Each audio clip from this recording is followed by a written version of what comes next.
guys, nandito tayo ngayon sa Duratalaros beach.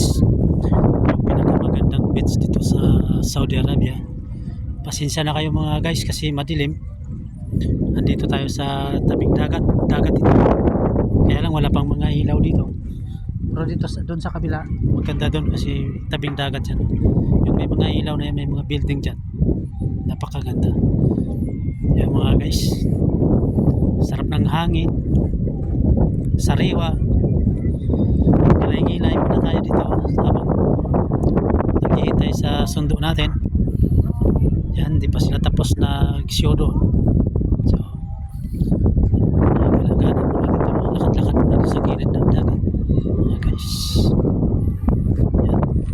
Tingnan nyo mga guys. Yan ang kabila. Dito sa kabila. Mga estiraha yan. Yung big sabihin yan, mga swimming pool sa loob. Mga party rooms. Ayan, ang gaganda. Grabe, mga ganda ng mga bahay. Mga mansion ng bahay, pero ano lang yan dyan, may mga swimming pool sa loob. Pwede ka mag-arkela dyan ng isang buong bahay. Magdamag, mga friends mo, kasama mo. Dito kayo punta sa Duratalaros. Yan.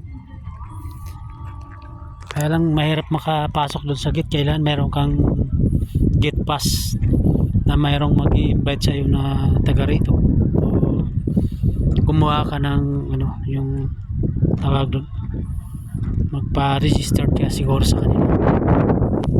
Kaya ako kanina dalawang gate ang dinaanan ko, hinanapan ako ng gate pass. Mabuti okay naman yung mga gate pass na binigay sa akin, wala namang hassle. So diretso ang biyahe.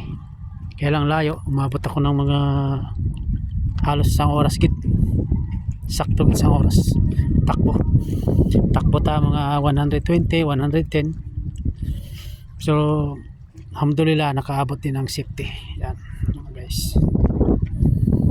Okay mga guys, nakita yun na yung Saudi Arabia pag sa gabi kung gaano ka ganda. Yan ang paligid. Masarap yung hangin ngayon, medyo malamig-lamig kasi mamayang madaling araw daw sabi ng civil defense ay uulan. Sana nga uulan. Kanina umulan, kaya lang alikabok eh. Alikabok yung ulan, pero sabi mamaya daw madaling araw uulan, kaya medyo masarap na yung hangin ngayon, malamig-lamig.